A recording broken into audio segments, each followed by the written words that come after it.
Hey everyone, Mr. Sujano here. In this video we're talking about Nintendo Switch, Nintendo 3DS and more. Let's get started. Alright, we'll kick things off here talking about Nintendo Switch emulation on PC with Yuzu. Now yesterday Yuzu got a pretty big update, and today they also got a really big update. Yuzu has been on fire. So in mainline build 1296, which just released today, if you've got an AMD GPU, you're really gonna like this update. There's a brand new feature called Vulkan Pipeline Cache. If you enable it, eventually you're going to get faster boot times. On top of that, this version brings about some fixes for Pokemon Scarlet and Violet and Xenoblade Chronicles 3. And there's also a change here that improves performance overall. And not to be outdone, Yuzu also released version 1298, which at the time of filming is the most recent version, and this brings about some more awesome stuff. The very first thing on the list, port over several shader compiler fixes from Skyline. Yes, the Switch emulator on Android. On top of that, and this one is huge, there's a new option, a forced boost clock with GPU. This option helps GPUs to reach high clock speeds while running Yuzu, providing a 40% plus performance boost on RDNA AMD GPUs in either Windows or Linux.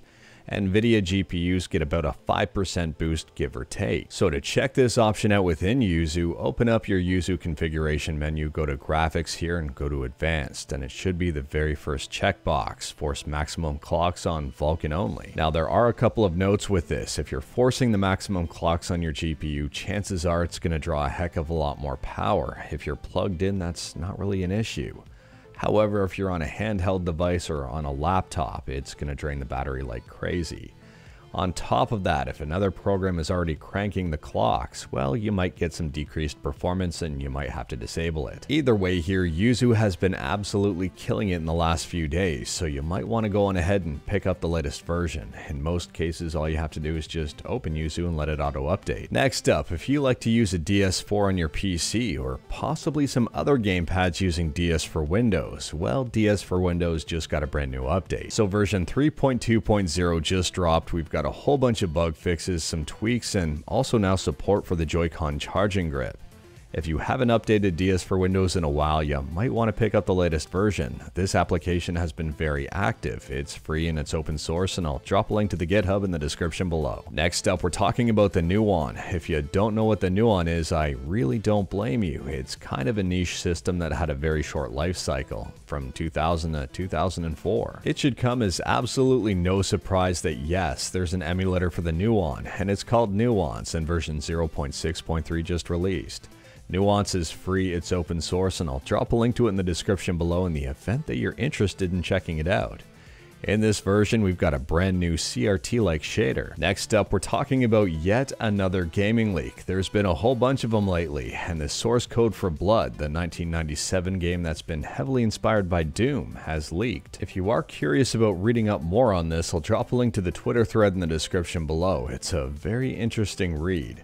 However, this is the 1996 version of the source code that leaked, not the final version. And last up, we're talking about Nintendo Switch emulation on Android with Skyline, and I've got a little bit of a sneak preview at what might be next to come. It appears that Nier is up and running and looking a heck of a lot better. This is just a development version though, it hasn't been released just yet.